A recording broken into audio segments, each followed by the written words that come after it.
So in this video, I will be talking about how I ended up marrying a narcissist.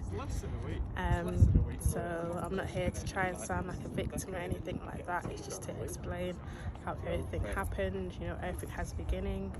And for me, growing up was very difficult as the eldest in an African Nigerian household. Both my parents are pastors as well, so they were very strict. I wasn't allowed to do a lot of things, didn't really have a social life, and a lot of high expectations, and I really, wanted to meet those expectations and be a good example to my younger siblings as well. So whilst at university, I did start to, make some changes. I got closer to God. I made a few mistakes in the first year. The second year was like a new chapter for me. And I remember my dad advised me to find a church, so that's what I began to do. I wasn't going to church at all when I was in university, so I began to find a church, and I eventually found a church that, was very helpful at the time.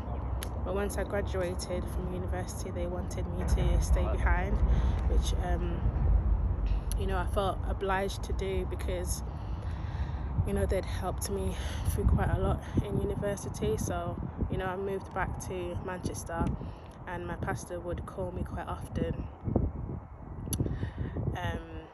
telling me that he missed my voice because I used to sing in the choir, and how I needed to be in a place where there's fire, insinuating that his church had fire, and how it'll help me meet the right person for marriage and things like that. So I did eventually move back to Luton, which is where the church was,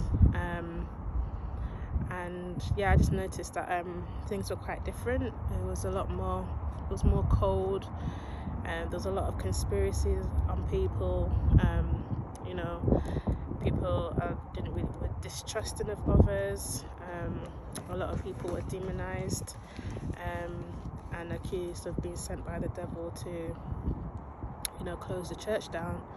And unfortunately, a few of them were my friends, and I was brainwashed at the time, and I did cut them off. So I didn't have my friends anymore. All I had was this church. So I was very lonely. I was literally very religious, which is something I didn't want to become, because I noticed how judgmental it made people. But all I had was this church. I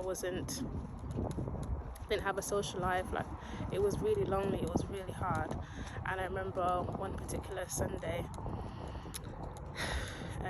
I noticed this guy was kind of watching me. So I noticed that this guy in church was kind of like watching me, so I just ignored it.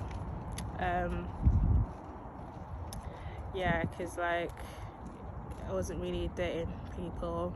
I was speaking to people at the time, and it was frowned upon as well if you dated anybody outside of the church and things like that. And I was really religious at the time as well. So so as the service had finished, I went to the back to go and get some snacks, and then he walks up to me and was like, "Oh, my mum would like you." That's literally the first thing he said, and I was just like, okay. So I continued to get my snacks, and then he was like, "Oh, what country are you from?" And then I was told him Nigerian, and then he sighed, and I was just like, "What's with the sigh? What's wrong with being Nigerian?"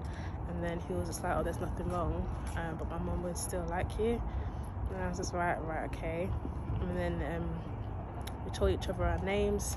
For the sake of this video, I'll say he's called Pete. So so then Pete was just like, "Oh, so what kind of gift would your dad like?" And then I was just like, "Why do you want to get my dad a gift?" And then I left. But that was a weird encounter looking back.